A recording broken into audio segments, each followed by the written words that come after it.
नमस्कार। Study academy channel पे आपका स्वागत है। Welcome to study academy. तो दोस्तों, इस वीडियो में बात करेंगे अर्थशास्त्र के जीके महत्वपूर्ण सवाल, इकोनॉमिक्स के इम्पॉर्टेंट क्वेश्चन।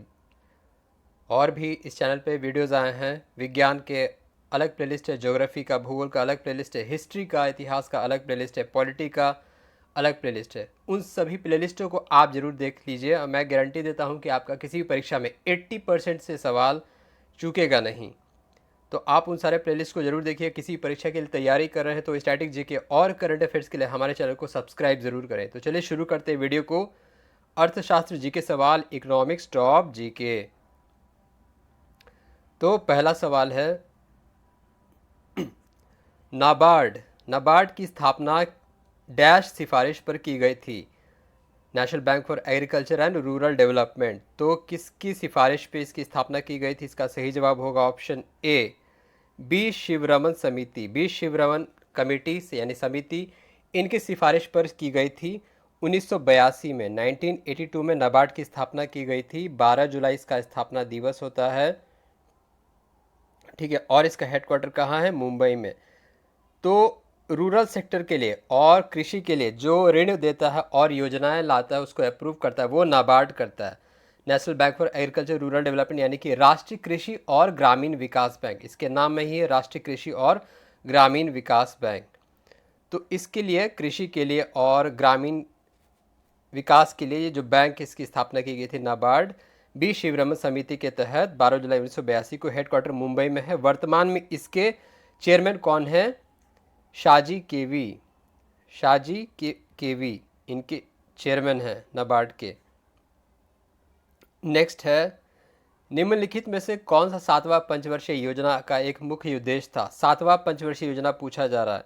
तो इसका सही जवाब होगा खाद्यान्नों में उत्पादन में वृद्धि, यानी कि food grains, production of food grains में ज़्यादा इंपॉर्टेंट था। ये कब था 7वां पंचवर्षीय योजना? 1985 से 90 के बीच। 1985 से 90 के बीच था। उस समय लीडरशिप किसके अंडर था? राजीव गांधी के। पहला पंचवर्षीय योजना कब शुरू हुआ था? 1951 में।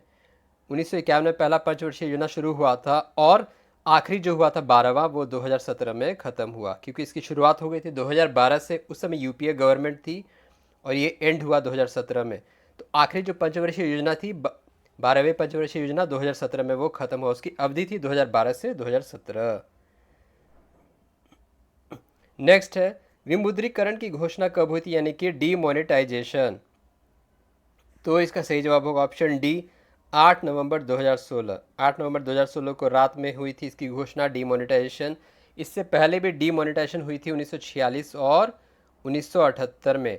डीमोनेटाइजेशन है कि विमुद्रीकरण, जो करेंसी नोट उसके बंद, उसको बैन लगाने के लिए, जो 1000 पुराने 1000 और 500 के नोट थे जो चलन में थे, उसे बंद किया गया और फिर नए 2000 के नोट की स्थापना हुई, शुरुआत हुई। फिर 200 के नोट नए वाले आए, फिर 500 के नए डिनोमिनेशंस, मतलब अलग फॉर्मेट में आया। तो ये डिमोनेटाइजेशन जो था 8 नवंबर 2016 को इसकी घोषणा हुई थी। पहले भी हुई थी 1978 और 1946 में। नेक्स्ट है, बंद अर्थव्यवस्था क्या होती है, यानी कि क्लोज्ड इकोनॉमी? तो इसका सही जवाब होगा ऑप्शन डी, कोई विदेशी व्यापार नहीं होता है। कोई विदेशी व्यापार नहीं होता है बंद अर्थव्यवस्था में। नेक्स्ट है, नए 50 रुपए के नोट श्रृंखला में किसका रूपांकन है? इसका सही जवाब होगा ऑप्शन बी, हम्पी रथ। हम्पी रथ जो कि यूनेस्को विश्व धरोहर स्थल है, उसका है। इसका रंग जो है फ्लोरेसेंट ब्लू है। फ्लोरेसेंट ब्लू है। आप देखे होंगे नए 50 के नोट जो अभी आते हैं, तो इसमें हम्पी रथ है। सांची स्तूप है 200 में। मंगलयान है, किस में था? 2000 वाले नोट में था, जो बंद हो गया है, मतलब आरबीआई ने इसको वापस ले लिया, बंद नहीं हुआ है। सूर्य मंदिर कोणार्क 10 रुपए के नोट पे है। तो ये सब भी आपको ध्यान रखना है। नेक्स्ट है, राष्ट्रीय आय की गणना के लिए डैश को कार्य के रूप में लिया जाता है? इसका सही जवाब होगा ऑप्शन सी, निर्यात। निर्यात क्या होता है? एक्सपोर्ट। तो नेशनल इनकम में एक्सपोर्ट को कंसिडर किया जाता है। आगे बढ़ते हैं, अमर्त्य सेन को किस वर्ष नोबेल पुरस्कार दिया गया? इसका सही जवाब होगा ऑप्शन डी, 1998 में। कल्याणकारी अर्थशास्त्र यानी कि वेलफेयर इकोनॉमी के लिए उनके योगदान के लिए इकोनॉमिक साइंस में उनको नोबेल पुरस्कार दिया गया था। और 1999 में भारत का सर्वोच्च सम्मान भारत रत्न भी दिया गया था, भारत रत्न। तो अर्थशास्त्र में इन्हें पहले नोबेल पुरस्कार दिया गया भारत की तरफ से जीतने वाले अमर्त्य सेन को 1998 में। नेक्स्ट है, भारत से निर्यात में अधिकतम हिस्सेदारी निम्न में से कौन से महाद्वीप में है, यानी कि सबसे ज़्यादा एक्सपोर्ट कहाँ होता है? तो इसका सही जवाब होगा ऑप्शन ए, एशिया में ही होता है। लगभग 48% जो एक्सपोर्ट है भारत से वो एशिया में होता है, 19.3% होता है यूरोप में, नॉर्थ अमेरिका यानी कि उत्तरी अमेरिका में 18% होता है। तो ये ज़्यादा 82% उत्तरी अमेरिका, यूरोप और एशिया महाद्वीप में ही एक्सपोर्ट होता है। बात करें तो सबसे बड़ा इंडिया का ट्रेडिंग पार्टनर कौन है, यानी कि यूएसए है। इंडिया का सबसे बड़ा ट्रेडिंग पार्टनर है संयुक्त राष्ट्र अमेरिका। नेक्स्ट है, पीएम मुद्रा में किशोर योजना के तहत दी जाने वाली अधिकतम ऋण राशि क्या है? इसका सही जवाब होगा ऑप्शन सी, 5 लाख। देखिए, मुद्रा योजना 2015 में शुरू हुई थी, micro union development finance रिफिनेंस agency मुद्रा। तो माइक्रो, मीडियम और सूक्ष्म, लघु और मध्यम उद्योग को बढ़ावा देने के लिए इसकी शुरुआत हुई थी।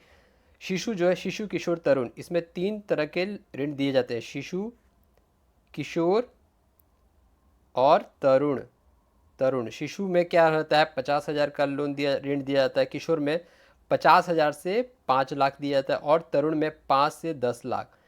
सूक्ष्म, लघु और मध्यम एंटरप्राइजेज उद्यम। नेक्स्ट है, काम के बदले अनाज योजना national food for work programme Bharat में किस वर्ष शुरू हुई? इसका सही जवाब होगा ऑप्शन डी, 2004 में। नेक्स्ट है, निम्न में से वस्तुओं और सेवा पर कौन सा कर नहीं लगाया जाता है? इसका सही जवाब होगा ऑप्शन ए, उपहार कर, यानी कि गिफ्ट टैक्स। गिफ्ट टैक्स, उपहार कर, वस्तुओं और सेवा पर कौन सा कर नहीं लगता है। नेक्स्ट है, दूध उद्योग प्राथमिकी गतिविधियां हैं, लेकिन दूध उत्पादक बेचना डैश गतिविधि है, यानी कि दूध उद्योग जो है प्राइमरी सेक्टर इकोनॉमिक का, भारत में 3 सेक्टर है, प्राइमरी, सेकेंडरी और टर्शियरी। ठीक है, तो प्राथमिक गतिविधि है, लेकिन दूध उत्पादन बेचना एक तृतीयक यानी कि टर्शियरी गतिविधि है। दूध उत्पादन प्राइमरी सेक्टर इकोनॉमी का, लेकिन दूध बेचना जो है, उत्पादक बेचना डेयरी प्रोडक्ट्स, वो है तृतीयक इकोनॉमी यानी कि टर्शियरी सेक्टर। नेक्स्ट है, इंपीरियल बैंक ऑफ इंडिया का अस्तित्व 3 बैंकों के विलय से हुआ था, निम्न में से कौन सा नहीं है वो? इसका सही जवाब होगा option D, bank of Hindustan. देखिए, bank of Bombay, bank of Calcutta, bank of Madras. ठीक है, इन इंपीरियल बैंक ऑफ इंडिया 1921 में ये बना imperial bank. Bank of Hindustan नहीं, इसका मतलब सही जवाब होगा 3 बैंकों का अस्तित्व विलय से हुआ 1921 में, कन्वर्ट हुआ 1955 में, फिर एसबीआई में बदल गया, स्टेट बैंक ऑफ इंडिया। तो 1921 में इंपीरियल बैंक ऑफ इंडिया बना bank of Bombay, bank of Calcutta, bank of Madras के मर्जर से, और 1955 में वही imperial bank of India state bank of India में बदल गया। नेक्स्ट है, बैंकिंग सुधार समिति को किस नाम से भी जाना जाता है? इसका सही जवाब होगा ऑप्शन ए, नरसिम्हा समिति। Narasimha committee banking reforms. शाही आयोग समिति क्या था? हिल्टन आयोग, जो कि आरबीआई की स्थापना हुई थी। ठीक है, नेक्स्ट है, भारत में रिजर्व बैंक के 4 टकसाल केंद्र निम्न में से कौन सा नहीं है? इसका सही जवाब होगा ऑप्शन बी, चेन्नई नहीं टकसाल, जहां सिक्के बनते हैं, मुंबई में बनते हैं, कलकत्ता में बनते हैं, नोएडा में बनते हैं और हैदराबाद में बनते हैं। तो ये 4 टकसाल हैं जहां की सिक्के बनते हैं, कॉइन मिंटिंग होता है, चेन्नई नहीं है इसका सही जवाब। रिजर्व बैंक ऑफ इंडिया का राष्ट्रीयकरण कब हुआ?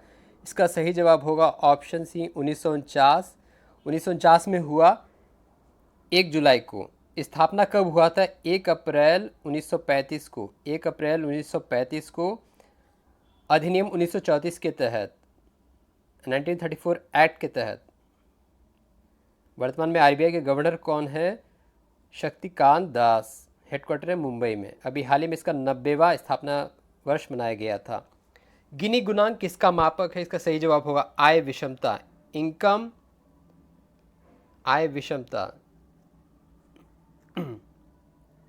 नेक्स्ट है, भारतीय नियोजन में योजना अवकाश किस अवधि में रहा था?